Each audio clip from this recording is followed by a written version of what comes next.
Hey guys, welcome back to my channel. My name is Tom LaHue, and we're going to be talking about Type 2's today on the Enneagram. Type 2's are called the giver, the helper, the befriender, the connector, and there's probably other names, the servant, the hostess, or the host. And we're going to be looking at a book called The Enneagram Made Easy. Now, this book is the book that I started with years ago when I first learned about the Enneagram. And since then, I've got a lot more books on my shelf that I've gone through and highlighted and underlined. But, this book I've given away many times. So this is a book without a lot of writing in it. But it was one of the first books that I came across that really helped me understand, those beginning stages. And sometimes it's good to go back to the starting point and refresh yourself on some of the basic information. So if you're new to the Enneagram, this is a great video for you to start with. We're going to talk about the best and the worst of Type 2's, and we're just going to look at this little list at the beginning of the chapter in this book on Type 2's. This book is written by Renee Barron and Elizabeth Waggle. So, before we jump into that, just a reminder, in the description below is a link to my website, tomlahue.com. I do offer life coaching. It's based on the Enneagram.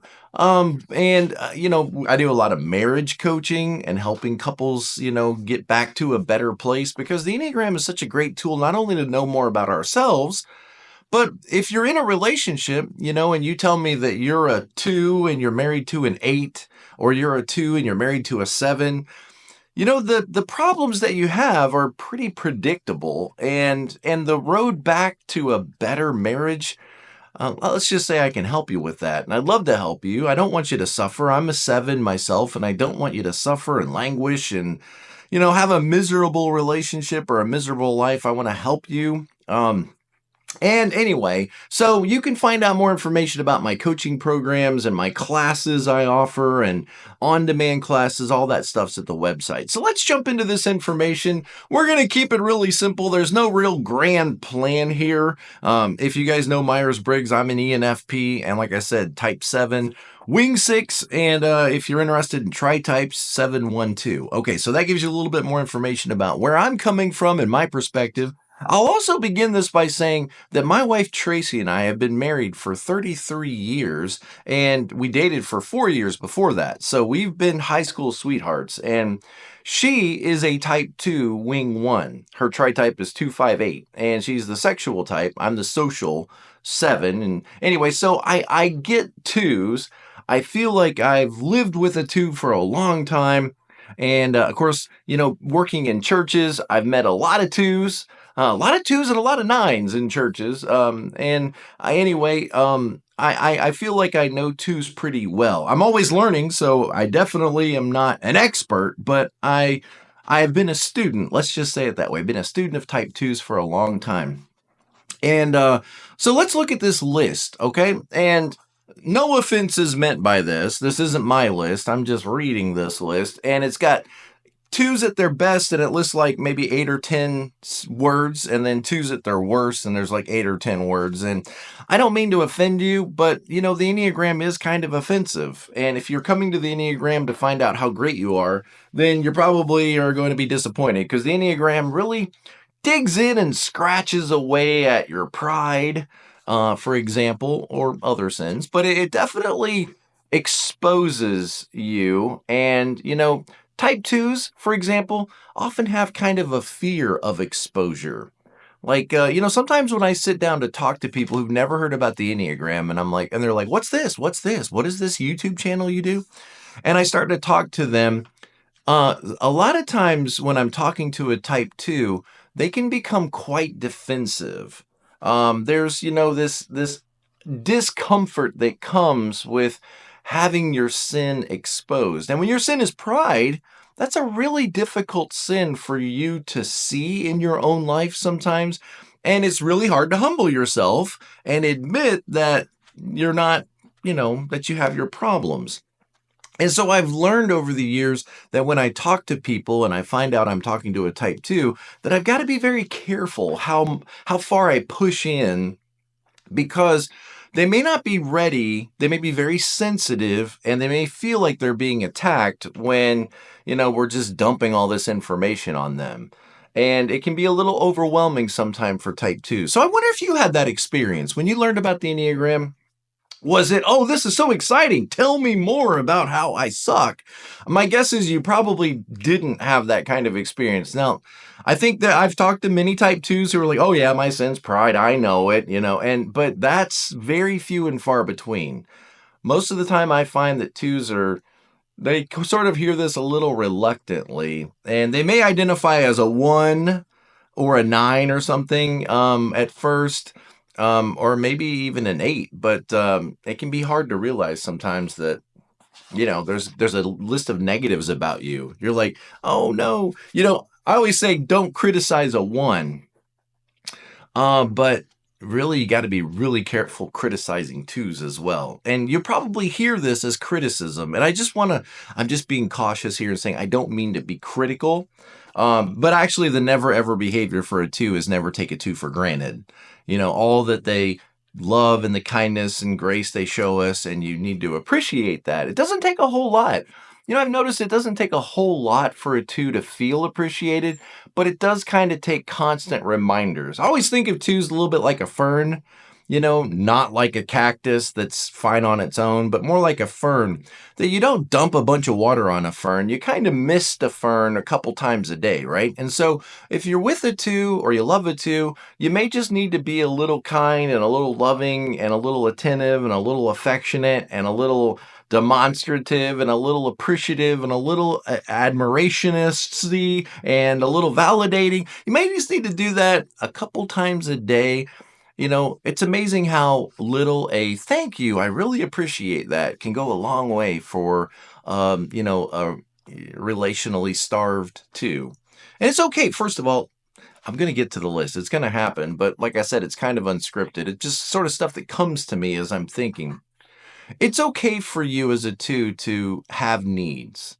Now, let's just start there. You are a human being, and as a human being, it's okay for you to take up space. It's okay for you to need things from people. It doesn't make you selfish or bad or needy.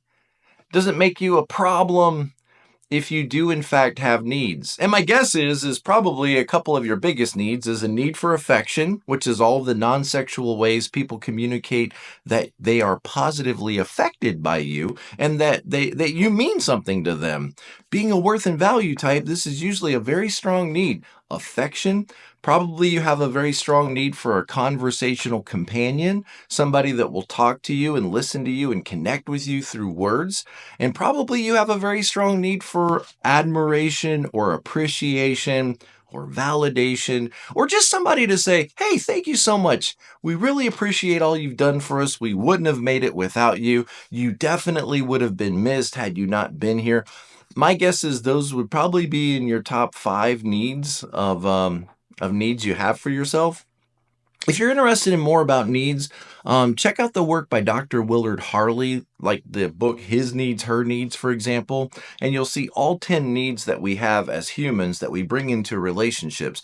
And all I'm saying, just a reminder, it's okay for you to have needs. You're a human being, and it's okay for you to take up space, and it's okay for you to sometimes, remember, at your best, you look a little like a 4. And kind of what that means is you become a little more introspective and knowing yourself a little bit better. You put down the responsibility of having to take care of everybody else, and you're able to get to know yourself a little bit better. Do you know yourself? Because you're probably a great person. Look, if you're a 2, you came into this world with this great capacity to love people and to receive love in return. So you kind of got to ask yourself, maybe if you're in a really hard place right now, like what happened to you?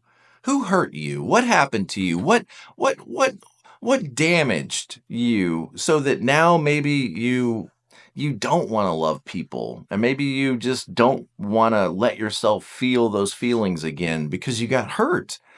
And you could become very callous. You could become very bitter, and you may not even realize how bitter you've become.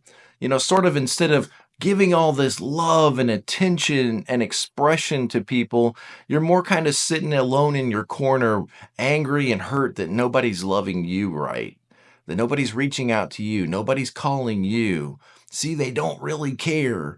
And maybe they don't, but, and maybe they should care a little bit more. But just recognize that This is pretty typical for twos to have this problem. And sometimes the people they love the most, they can be hurt the most by those people. And that's just a painful place to be in. And I'm sorry, it's really painful to be there.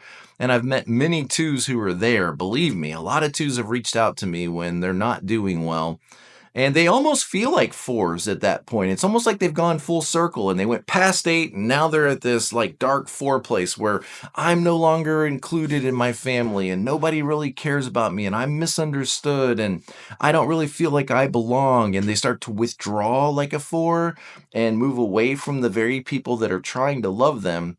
And those beliefs, those feelings are very real inside you. I know they are, and it's very painful. Okay, let's get to the list. All right. I told you I was going to look at a list and I keep talking about it, but I haven't got there yet. So coffee, you know that shirt, but first coffee. All right. So let's look at the list. At their best, they are loving. Yes, 100%. At your best, you are loving. You know, you're the little kid that walked into a room full of old people and you just radiated. You radiated love and affection and kindness. And those old people, they saw your face and what happened? Their face lit up and they looked at you and they just smiled. They just felt that love. Maybe you grabbed their face in your hands and you said, I love you, Grandpa. No, you have to tell me I love you. And you just had this amazing effect wherever you went. You could light up a room with your beautiful, kind little face and this positive, remember, 2s are a positivity type, 7, 9s, and 2s. And you brought this positivity and this warmth and this affection. And it really was real, like it was burning inside you. And you had to let it out for this big, beautiful world filled with all these people that had all these hurts and pains and they were old and they looked sad. And you would smile and brighten up that room. And you learned early on that you could have a positive effect on other people. And that's a good thing. It's not a bad thing. It's a good thing.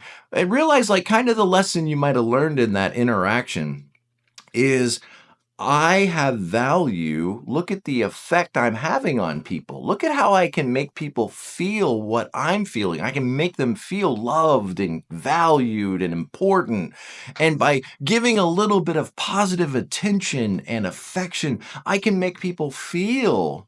But this is very dangerous thinking. I mean, it's very powerful, but it's very dangerous because you might somewhere in the back of your mind believe that you can make people feel things. And that's a lot of responsibility because if you believe that, now let me say it like this. You can create an environment where people are more likely to feel something, but you can't make people feel something. Okay? I don't know if that's making sense to you, but if you believe that you can make people feel something, you're going to work really hard. You're going to maybe overextend yourself, pulling out all of your magic tricks to try to generate feelings in somebody.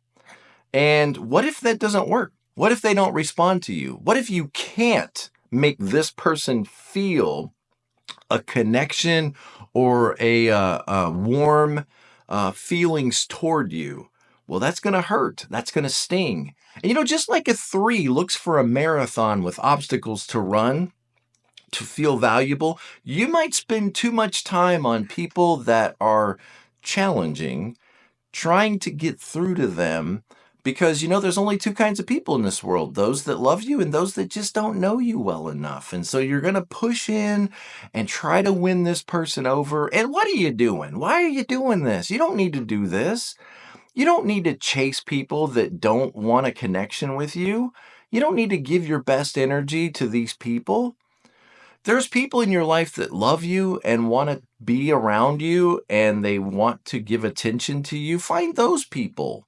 Give your best attention to the people that are trying to love you, the people that are trying to connect to you. Don't chase after all these people that are just projects. I know they might give you this warm feeling that, you know, I was able to get through. I was able to connect with them when nobody else could. There's probably a reason why nobody else can connect with them. Maybe they're just terrible. You know, sometimes you get a bad one and maybe they're just awful or they're just super introverted. And they're not bad. They're just super introverted and they just don't want the obligation of some kind of relationship. They see you as kind of a mousetrap. You know, you got your cheese on the front end. Don't you want my cheese? Don't you want to take my cheese? And they realize, whoa, this cheese comes with obligations. If I take your cheese and I accept your connection and your niceness and your positivity, then you're going to want to trap me into some kind of relationship. And I don't want that. I want to be self-reliant and I don't want to need anybody. Believe it or not, there are people in this world that are very much wired that way. They want to see themselves as self-reliant islands that don't need anything from anyone. And that may seem weird to you, but you've met these people. I know you've met these people. And what if you're married to one of these people? That can be really challenging sometimes when you have a son or a daughter or a parent or a husband or a wife that just does not want to connect. They just don't want to make space for you. And as a 2, that's so painful. Okay, we're getting ahead of ourselves here. Stay on track, Tom. Don't make them cry. All right, so loving, caring. Yes, caring. It's kind of like you came into the world like, I know what my purpose is. I'm here to take care of other people. I don't know what all these other people are doing standing around here and talking about themselves when you could be helping people. You know, I was talking about my wife one time in a video. When she said when she was a little girl and she would play with her dolls, you know, she said, I would pick a couple of dolls off the shelf and I would go in the other room. And she said, then I would feel really guilty. Like my other dolls are going to know that I'm not paying attention to them.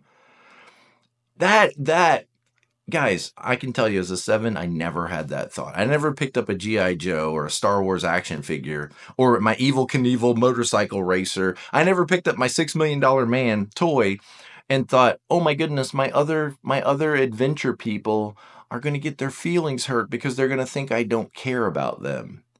I mean, that's a soft-hearted person. You know what I'm saying? That's a soft-hearted person that you're afraid your other toys are going to get their feelings hurt because you're giving too much attention to one doll and not another. Your Barbies are going to get their feelings hurt. That is a sensitive, soft-hearted person. And probably when you were little, your parents or somebody said, oh my gosh, you're so sensitive. You're probably thinking to yourself like, yes, of course I am, and you should be more sensitive. Why are people not sensitive? Why do you keep saying that like that's a bad thing? Because what they're saying is everything I do seems to hurt your feelings in some way.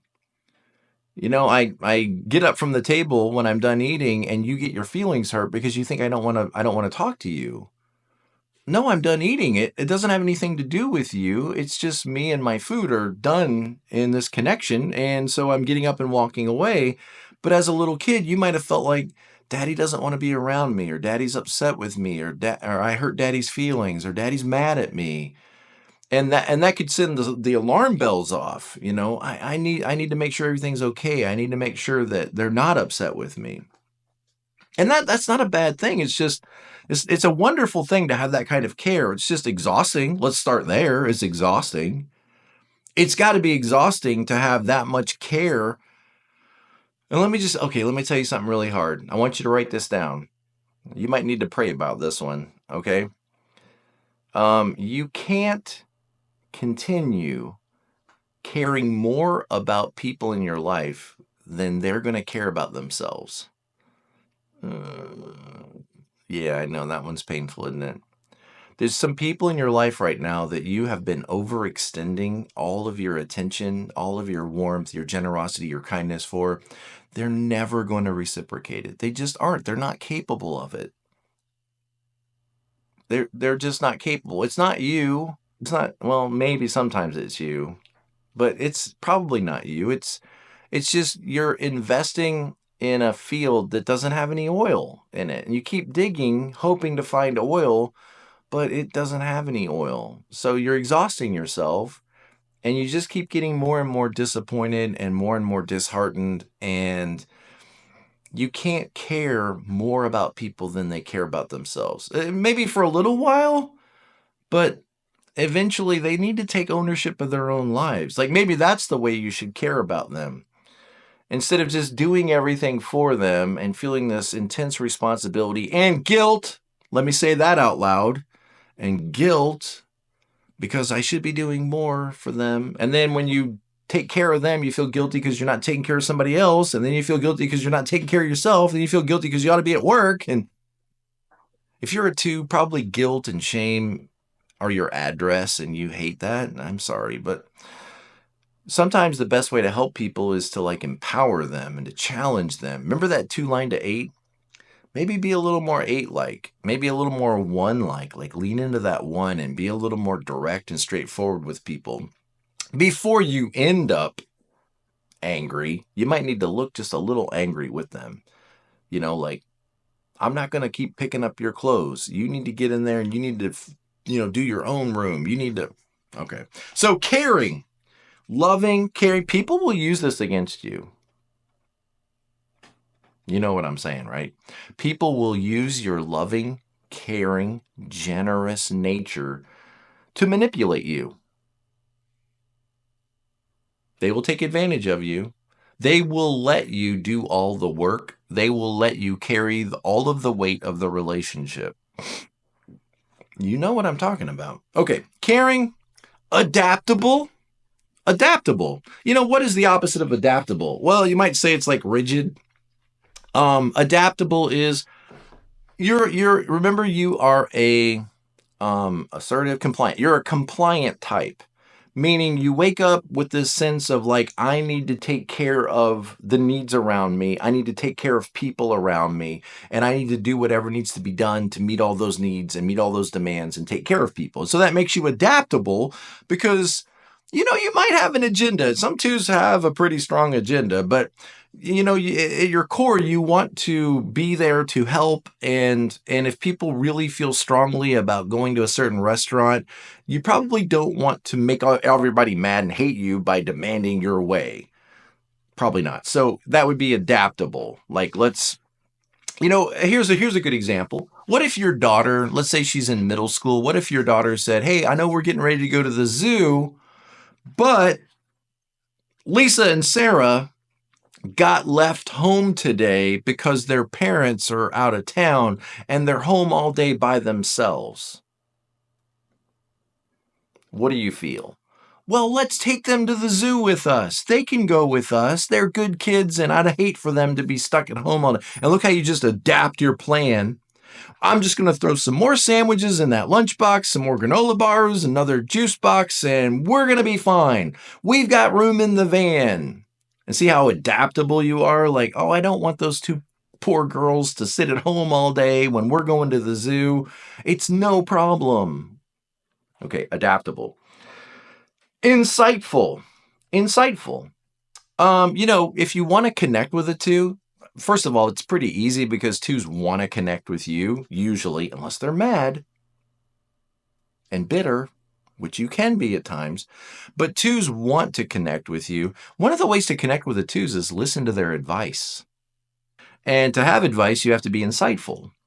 And, at your best, 2s can be very insightful and kind of see a path for people and feel what people are feeling, and then, help them find a way out of their mess. And 2s love to give advice about how to help you. See, they're helping you with all of their advice. And at their best, I think 2s can be a little more insightful about their own problems and their own experience. When they can let go of the weight of having to take care of everybody else, they're able to move inward a little bit and be insightful about themselves and maybe come to the realization that, sometimes relationships are over. Okay. Insightful, generous, 100% generous. I know as a 7, I tend to be very generous. My wife is a 2 and she's very generous. And sometimes this is a problem. Like when Christmas comes and you got 5 kids and 5 grandkids, it can get expensive being generous. But really, my wife and I, we are very much like Santa Claus and Mrs. Claus. You have a 7 and a 2 together and it's going good. It's like Christmas every day. Should be. All right. So generous, caring, feeding people, loving people, giving things to people, remembering their favorite color, remembering their birthday, remembering, their favorite toy, and making sure that you get the pajamas with with Spider-Man on it because that's the one they love, all right? I can be generous, but I don't remember all those details like that as a 7. Enthusiastic, 100%. Sometimes 2s can look like 7s, which is called the enthusiast, right? Especially self-preservation 2s often look like 7s because they're so enthusiastic and they're so demonstrative, especially if you're like an ESFJ, you know, those extroverted 2s, the probably 2-wing 3, the hostess, warm and friendly and loving, and don't you want to connect with me? You know? Okay, very enthusiastic, making people feel welcome, making people feel valued. You know, if you think about it and flip it backwards, it kind of shows you what you hope to feel: loved, cared for, and valued. You give away the very thing you want. Maybe you've never thought about it like that before, but when you see a 2 being loving and attentive and caring and warm, they're kind of showing you, this is what I expect. This is how I expect people to talk to each other. How come you're not talking to me like this? How come you're not waking up and showing me this kind of love and attention after all I've done for you? Ooh, and this is where we start to move to the other list. Because a really upset 2 or unhealthy 2, they kind of got that feeling like, after all I've done for you, this is the way I'm treated. This is the way I'm cared for. And you know, when I have a phone call or an appointment with a type 2 and they're not doing well, I can kind of tell because they might talk for 20 minutes. Okay? Sort of telling me their problem in their relationships. And I can usually summarize that problem with, the people in my life are not making me the priority in their life that I believe I deserve after all I've done for them. And guys, I want you to see that is kind of the sin of pride, is I don't feel like the people in my life have made me the priority that I deserve to be after all I've done for you. This is how I'm treated. And this will move a 2 into dark mode, where all the love and the affection and the attention just goes off. And they just disconnect from you. And when they're like this, when you're not doing well, they will just make you feel unlovable. It's kind of like, this is how I feel, like I'm not a priority and I'm not important, and now you're going to feel this. It may not be an intentional cognitive decision, but you guys that live with a 2 or have a 2 dad or a 2 mom or a 2 grandma or a 2 friend, or you're married to a 2 or something, there'll be these moments where you're like, oh yeah, I remember those moments where they just kind of disconnect from me. And it can be hard for 2s to like realize what's going on and then find their way out of this, because you can't have needs. See, that's part of the problem is, as a 2, you kind of have this idea like it's not okay for you to need something, but you know you need something. And it may be hard for you to find the energy and the words to advocate for yourself for what you need. And so you just kind of disconnect and go dark. And now the rescuer, the 2, is waiting for somebody to rescue them. So interesting. Oh, wait, there's a couple more positives. Enthusiastic, tuned into how people feel.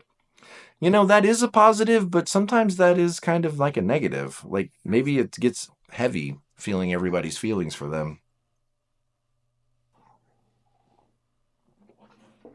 I'm just saying. And sometimes you're wrong. Let's just say that. You think you know what people feel. And maybe you're right 80% of the time, but sometimes you're not right. And you maybe already made assumptions about how they feel, but you may or may not be exactly right about how they feel. Okay, so at their worst, you're probably exhausted already. Like, that was the best list? That's us at our best? I'm already crying. Now we're going to talk about the worst? Maybe we'll make this part quick, okay? At their worst, never criticize a 1 or a 2, but at their worst, they can be martyr-like. Martyr. After all I've done for you. We already talked about that, right? I cook for you. I clean for you. I work. I babysit. This is the thanks I get. See, notice that? You see that pride in there? I should be more valuable than how you're communicating to me. Okay, indirect Again, when you're more into that 8 space, you're more able to be direct and confrontational and commanding and demanding, and you're better able to advocate for your own needs. But that can be hard for you until you reach a certain point, right? But under stress, you might become a little more demanding and a little more direct, but your nature is to be kind of indirect. And notice you often have an agenda, like you want to move things in a certain direction, but you do it in an indirect way. And when you do that, some people are going to call that manipulation. Let me say that again. When you're trying to move things along in a certain agenda, but you're indirect about it and you don't come right out and say what you want, people might take that as manipulation. And you might be thinking to yourself, I'm not the manipulating one. They are. They manipulate my kindness, my goodness, and my care to their advantage. And true, that's probably true. But okay, so manipulative. Next is possessive. Possessive.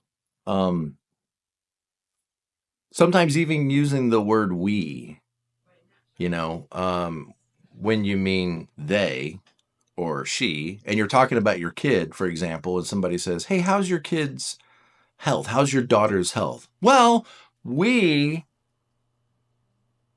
did some tests and we have changed our diet and you may find yourself enmeshing yourself with other people, and you might not think of that as being possessive, but it's just kind of weird because other people are like, I didn't ask you about both of you. I was asking about your daughter or your son or your husband. What's all this we stuff? Possessive. And just think like in a marriage or in a dating relationship too. You could easily get your feelings hurt if you felt like your spouse's attention wasn't focused directly on you. Hysterical. Hysterical. Okay, I looked that up. I'm like, okay, I think I know what hysterical means, but what is really meant by 2's feeling or looking hysterical? Is that like histrionic personality disorder? What does hysterical mean here? And what I found was overly dramatic and emotional, reactive, and overwhelmed by their feelings. Let me say that again. Overly dramatic and emotional, reactive, and overwhelmed by their feelings. Hysterical. I'll let you decide if you feel like you ever get hysterical. Overly accommodating. Oh, no, it's fine. Oh, no, it's okay. Oh, no, it's fine. Meanwhile, if you're not careful, all of this accommodating could generate a little bit of bitterness and resentment in you, which, by the way, resentment's the real killer in marriage. It's like anger that gets stored up. And so on the outside, you might be accommodating people, but inwardly, how are you feeling about those people? Maybe it's piling up, all right? The anger, the resentment. And then overly demonstrative.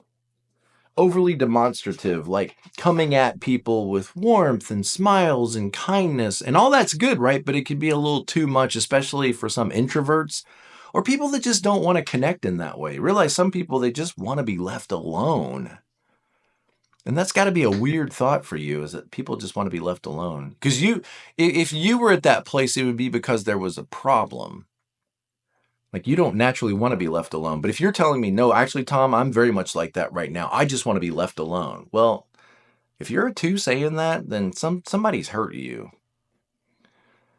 And you may not realize, there's other people out there that are wired in such a way that, like 5s, they might just really want to be left alone. It's not because there's a problem. It's just how they're wired. They feel like other people are intrusive and want to demand their energy, and their sin is greed, and they don't want to share it. And it's just maybe a helpful reminder that we're all wired a little different. So be a healthy 2. Love people, be caring, be generous, be kind, but don't carry all the weight of that on yourself to be all of those things. Instead, be a conduit. Remind the rest of us that we need to be more loving, more generous, more kind.